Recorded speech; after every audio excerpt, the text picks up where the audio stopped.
அனைத்து குடும்ப அட்டைதாரர்களுக்கும் 1000 ரூபாய் ரொக்கத்துடன் பொங்கல் தொகுப்பு வழங்கப்படும் என தமிழ்நாடு அரசு அறிவிப்பு வெளியிட்டுள்ளது. விவரங்களை செய்தியாளர் நந்தினி வழங்க கேட்கலாம். நந்தினி, தமிழ்நாடு அரசு வெளியிட்டுள்ள இந்த அறிவிப்பு குறித்து பதிவு பண்ணுங்க. வணக்கம். பொங்கல் பரிசு தொகுப்புடன் 1000 ரூபாய் ரொக்கம் அனைத்து குடும்ப அட்டைதாரர்களுக்கும் வழங்கப்படும் என தமிழ்நாடு முதலமைச்சர் தரப்பில் தற்போது அறிவிப்பு என்பது வெளியிடப்பட்டிருக்கிறது.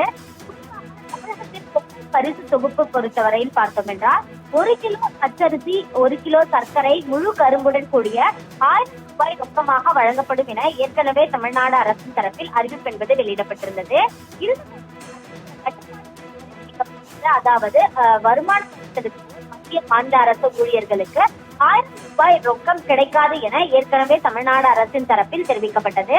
இந்த தொடர்ச்சியாக எதிர்ப்பு எழுந்த நிலையில் தற்போது அனைத்து அட்டைதாரர்களுக்கும் 1000 ரூபாய் ரொக்கமாக பொங்கல் பரிசு தொகுப்புடன் வழங்கப்படும் என தமிழ்நாடு அரசின் தரப்பில் அறிவிப்பு என்பது வெளியிடப்பட்டிருக்கிறது. இந்த நிலையில் பொங்கல் பரிசு தொகுப்பு வழங்கும் திட்டத்தை தமிழ்நாடு முதலமைச்சர் நாளை தொடங்கி வைக்க இருக்கிறார். நாளை முதல் வரக்கூடிய 13ஆம் தேதி வரை விநியோகம் என்பது செய்யப்பட இருக்கிறது. இந்த நிலையில் தான் டோக்கன் விநியோகம் பொறுத்தவரையில் ஏற்கனவே தொடங்கி இருக்கக்கூடிய நிலையில் நாளை முதல் பொங்கல் பரிசு தொகுப்புகள் விநியோகம் என்பது தொடங்க இருக்கிறது. இதனை ஆழ்வார்பேட்டையில் இருக்கக்கூடிய நியாய விலைக் கடையில் தமிழ்நாடு முதலமைச்சர் நாளை தொடங்கி வைக்க இருக்கிறார். அந்த வகையில் தான் ஏற்கனவே தரப்பில் குறிப்பிட்டவர்களுக்கு மட்டுமே 1000 ரூபாய் ரொக்கம் வழங்கப்படும் என தெரிவிக்கப்பட்டுள்ள நிலையில் தற்போது அனைத்து குடும்ப அட்டைதாரர்களுக்கும் பொங்கல் பரிசு தொகுப்புடன் 1000 ரூபாய் ரொக்கமாக வழங்கப்படும் என தமிழ்நாடு அரசு தரப்பில் அறிவிப்பு வெளியிடப்பட்டுள்ளது குறிப்பிடத்தக்கது.